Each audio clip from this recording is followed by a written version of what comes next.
ಆಭರಣ, bike, mobile ಕಳ್ಳತನ ಆಗುವುದನ್ನ ದಿನನಿತ್ಯ ನೀವು ಕೇಳೇ ಇರ್ತೀರಾ. ಆದರೆ ಆ ಅವಳಿ ನಗರದಲ್ಲಿ ಜೀವಂತ ಪ್ರಾಣಿಗಳನ್ನ ಕದಿತಿದ್ದಾರಂತೆ. ಇದಕ್ಕೆ ಸಾರ್ವಜನಿಕರು ಆಕ್ರೋಶ ವ್ಯಕ್ತಪಡಿಸಿದ್ದಾರೆ. ಈ ಕುರಿತ ಒಂದು ರಿಪೋರ್ಟ್ ಇಲ್ಲಿದೆ ನೋಡಿ.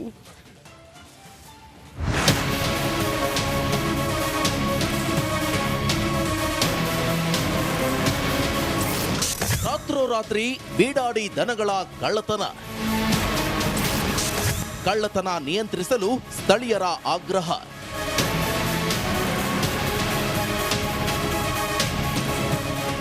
ಇತ್ತೀಚೆಗೆ ಗದಗ ಬೆಟಗೇರಿ ಅವಳಿ ನಗರದಲ್ಲಿ ಗೋವುಗಳ ಕಳ್ಳತನ ಹೆಚ್ಚಾಗಿದೆ. ನಿನ್ನೆ ಬೆಟಗೇರಿಯ ಟರ್ನಲ್ ಪೇಟೆಯಲ್ಲಿ ಮುಂಜಾನೆ ಗೋವು ಕಳ್ಳತನಕ್ಕೆ ಖತರ್ನಾಕ್ ಗ್ಯಾಂಗ್ ಒಂದು ಯತ್ನಿಸಿದೆ. ಕೂಡಲೇ ಸ್ಥಳೀಯರು ವಿಡಿಯೋ ಮಾಡೋಕೆ ಮುಂದಾಗಿದ್ದಾರೆ. ಇದನ್ನು ನೋಡಿದ ಖದೀಮರು ಪರಾರಿಯಾಗಿದ್ದಾರೆ. ಗೋವುಗಳನ್ನ ರಕ್ಷಣೆ ಮಾಡಿದ್ದಾರೆ.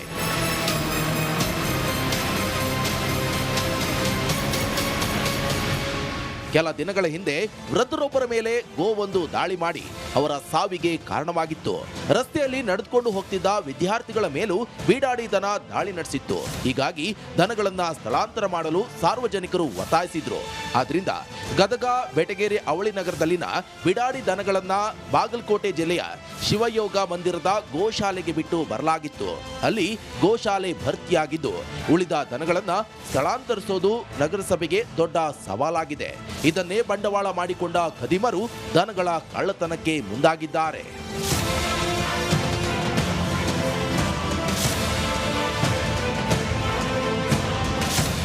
ಗದಗ ಬೆಟಗೇರಿ ಅವಳಿ ನಗರದೊಳಗೆ ಬಿಡಾಡಿ ದನಗಳ ಹಾವಳಿ ಹೆಚ್ಚಾಗೈತಿ.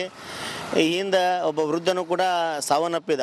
ಇದನ್ನು ಸ್ವಲ್ಪ ದಿನ ಏನು ನಗರಸಭೆದವರು ಗೋವುಗಳನ್ನು ರಕ್ಷಣೆ ಮಾಡಿದ್ರು, ಕಳಿಸಿದ್ರು. ಆನಂತರ ಗೋಶಾಲೆಯಲ್ಲಿ ಜಾಗ ಇಲ್ಲ ಅಂತೇಳಿ ಅದನ್ನು ಬಿಟ್ಬಿಟ್ರು.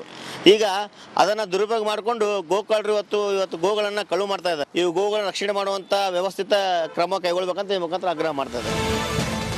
ಇನ್ನು ಗದಗ ಬೆಟಗೇರಿ ಅವಳಿ ನಗರದಲ್ಲಿ ಬೀಡಾಡಿ ದನಗಳನ್ನ ಖದೀಮರು ರಾತ್ರೋರಾತ್ರಿ ಕಳ್ಳತನ ಮಾಡಿಕೊಂಡು ಕಸಾಯಿಖಾನೆಗೆ ಸಾಗಿಸುತ್ತಿದ್ದಾರೆ ಎಂಬ ಆರೋಪಗಳು ಕೇಳಿಬರ್ತಿವೆ. ಕೂಡಲೇ ಗದಗ ಜಿಲ್ಲೆಯಲ್ಲೊಂದು ಗೋಶಾಲೆ ಆರಂಭ ಮಾಡಿ ಗೋವುಗಳ ರಕ್ಷಣೆ ಮಾಡಬೇಕು, ಖದೀಮರ ವಿರುದ್ಧ ಕ್ರಮವನ್ನ ಕೈಗೊಳ್ಳಬೇಕು ಅಂತ ಸಾರ್ವಜನಿಕರು ಒತ್ತಾಯಿಸಿದ್ದಾರೆ.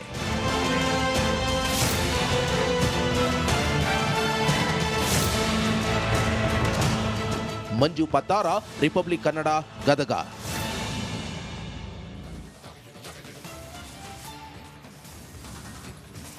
ಬ್ರ್ಯಾಂಡ್ ಬೆಂಗಳೂರು ಎಂದು ಹೇಳುವ ನಾಯಕರೇ ಈ ಸುದ್ದಿಯನ್ನ ನೀವು ಮಿಸ್ ಮಾಡದೆ ನೋಡಲೇಬೇಕು. ಜನ ಮನೆಯಿಂದ ಹೊರಗೆ ಹೋದ್ರೆ ಮತ್ತೆ ಸುರಕ್ಷಿತವಾಗಿ ಬರ್ತೀವಿ ಅನ್ನೋದು ಗ್ಯಾರಂಟಿ ಇಲ್ಲ. ಯಮಗುಂಡಿಗಳಿಗೆ ಜನ ಭಯ ಬಿದ್ದಿದ್ದು ಐಟಿ ಸಿಟಿಗೆ ಇದರಿಂದ ಮುಕ್ತಿ ಯಾವಾಗ ಅನ್ನೋದೇ ಮಹಾ ಪ್ರಶ್ನೆಯಾಗಿದೆ. ಈ ಕುರಿತ ಒಂದು ರಿಪೋರ್ಟ್ ಇಲ್ಲಿದೆ ನೋಡಿ.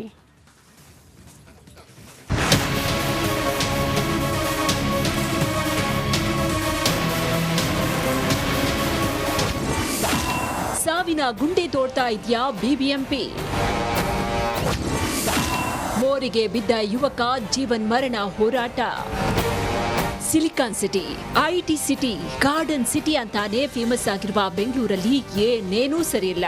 ಸರಿ ಮಾಡಬೇಕಾಗಿದ್ದ ಬಿಬಿಎಂಪಿ ಈಗ ಬೃಹತ್ ಬೆಂಗಳೂರು ಮಹಾ ಗಂಡಾಂತರ ಪಾಲಿಕೆಯಾಗಿ ಬದಲಾಗಿದೆ. ಅಧಿಕಾರಿಗಳ ನಿರ್ಲಕ್ಷ್ಯಕ್ಕೆ ಇಲ್ಲೊಬ್ಬ ಯುವಕ ಸಾವು ಬದುಕಿನ ನಡುವೆ ಹೋರಾಡ್ತಾ ಇದ್ದಾನೆ.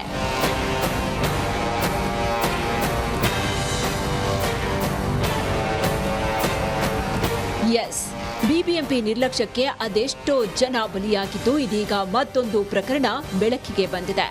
ನಾಗವಾರದ ಗೋವಿಂದಪುರ ಮುಖ್ಯ ರಸ್ತೆಯಲ್ಲಿ ಬಿಬಿಎಂಪಿ ಅಧಿಕಾರಿಗಳ ಅವೈಜ್ಞಾನಿಕ ಚರಂಡಿ ಕಾಮಗಾರಿ ನಡೆಸ್ತಾ ಇದ್ದು ಒಬ್ಬ ಯುವಕ ಮೋರಿಗೆ ಬಿದ್ದು ಇದೀಗ ಐಸಿಯುನಲ್ಲಿ ಚಿಕಿತ್ಸೆ ಪಡೆದಿದ್ದಾನೆ.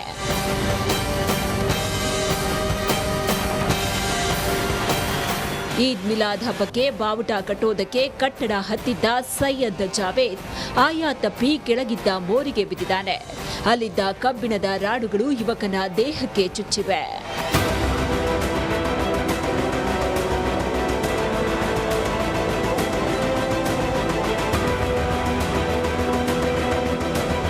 ಕಳೆದ 3 ದಿನಗಳಿಂದ ಸೈಯದ್ ಜಾವೇದ್ ಐಸಿಯುನಲ್ಲಿ ಚಿಕಿತ್ಸೆ ಪಡಿತಾ ಇದ್ದು ಕಾಮಗಾರಿ ಮಾಡುವುದಕ್ಕೆ ಯಾವುದೇ ಮುನ್ನೆಚ್ಚರಿಕೆ ಕ್ರಮ ತೆಗೆದುಕೊಳ್ಳದೆ ಮೋರಿ ಮುಚ್ಚದೆ ಹೋಗಿರೋದೇ ಈ ದುರಂತಕ್ಕೆ ಕಾರಣ ಆಗಿದೆ ಅಂತ ಸ್ಥಳೀಯರು ಗಂಭೀರ ಆರೋಪ ಮಾಡಿದ್ದಾರೆ.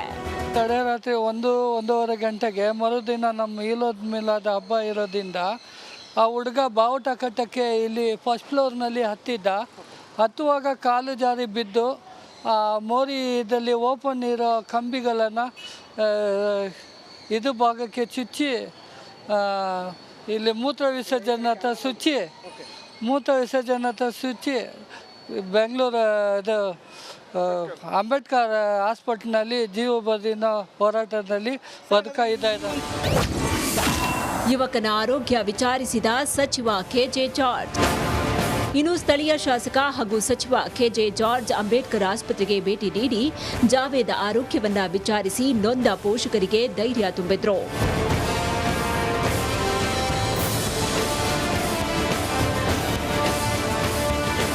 ಸ್ಮಾರ್ಟ್ ಸಿಟಿ ಬ್ರ್ಯಾಂಡ್ ಬೆಂಗಳೂರು ಅಂತ ಭಾಷಣ ಮಾಡುವ ಡಿಸಿಎಂ ಸಾಹೇಬ್ರೆ ಈ ಪ್ರಕರಣವನ್ನ ಗಂಭೀರವಾಗಿ ಪರಿಗಣಿಸಿ ನೊಂದವರಿಗೆ ನೆರವಾಗಿ ತಪ್ಪಿತಸ್ಥರ ವಿರುದ್ಧ ಕ್ರಮ ಕೈಗೊಳ್ಳಿ ಅನ್ನೋದೇ ಜನರ ಒತ್ತಾಯ. Veeresh Hiremath, metro bureau, republic Kannada.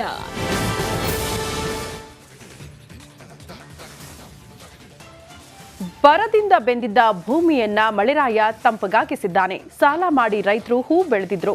ಆದ್ರೀಗ ರೈತರು ಬೆಳೆದಿದ್ದ ಹೂವಿಗೆ ಬೆಲೆಯೇ ಇಲ್ಲದಂತಾಗಿದೆ. ಇದರಿಂದ ರೊಚ್ಚಿಗಿದ್ದ ರೈತ ಏನ್ ಮಾಡ್ದ ಗೊತ್ತಾ? ಈ ಸ್ಟೋರಿ ನೋಡಿ.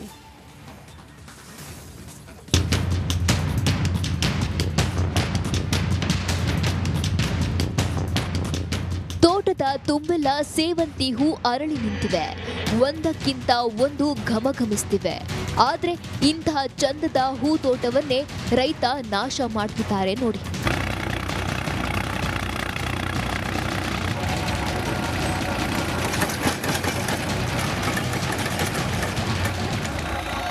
ಅಯ್ಯಯ್ಯೋ, ಇದೇನಪ್ಪ ಈ ರೈತ ಬೆಳೆದ ಹೂವನ್ನೆಲ್ಲ ಹೀಗೆ ನಾಶ ಮಾಡ್ತಿದ್ದಾರೆ ಅಂತ ಯೋಚಿಸ್ತಿದ್ದೀರಾ? ಪಾಪ ಕಣ್ರಿ, ಈ ರೈತ ಸಾಲ ಮಾಡಿ ಸೇವಂತಿ ಹೂ ಬೆಳೆದಿದ್ರು. ಆದರೆ ಮಾರುಕಟ್ಟೆಯಲ್ಲಿ ಹೂವಿನ ಬೆಲೆ ಪಾತಾಳಕ್ಕೆ ಕುಸಿದಿದೆ. ಇದರಿಂದ ರೊಚ್ಚಿಗೆದ್ದ ರೈತ ಟ್ರ್ಯಾಕ್ಟರ್ ಮೂಲಕ ತಮ್ಮ ಹೂ ತೋಟವನ್ನೇ ನಾಶ ಮಾಡಿದ್ದಾರೆ.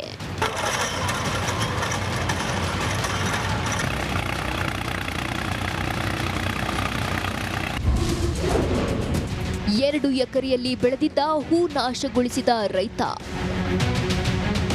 ಕೋಲಾರ ಜಿಲ್ಲೆಯಾದ್ಯಂತ ರೈತರು ಚೆಂಡು ಹೂ, ಸೇವಂತಿ, ಗುಲಾಬಿ ಹೂಗಳನ್ನ ಬೆಳೆದಿದ್ದಾರೆ. ಆದರೆ ಪಿತೃಪಕ್ಷ ಇರೋ ಕಾರಣ ಹೂವಿನ ಬೆಲೆ ಕುಸಿದು ಬಿಟ್ಟಿದೆ. 1 ಕೆಜಿ ಸೇವಂತಿ ಹೂವು 10 ರೂಪಾಯಿಗೆ ಮಾರಾಟ ಆಗ್ತಿಲ್ಲ.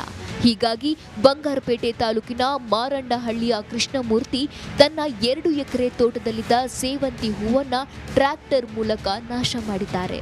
ಹೂವು ಫುಲ್ ರೇಟ್ ಡೌನ್ ಆಗಿಬಿಟ್ಟಿದೆ. ವ್ಯಾಪಾರಸ್ಥರು ಯಾರು ಬರ್ತಾ ಇಲ್ಲ. ಹೂವು ಜಾಸ್ತಿ ಬೆಳೀತಾರೆ ರೈತರು, ಆದರೆ ಏನು ಸಿಗ್ತಾ ಇಲ್ಲ. ರೇಟ್ ಜಾಸ್ತಿ ಡೌನ್ ಆಗುತ್ತೆ. ಮೂಟೆ ಲೆಕ್ಕ ಚೆಂಡು ಹೂವು ಚಾಮಂಚಿ ಬಂದು 50 ರೂಪಾಯಿ 60 ರೂಪಾಯಿ ಮಾಡ್ತಾ ಇದ್ದಾರೆ.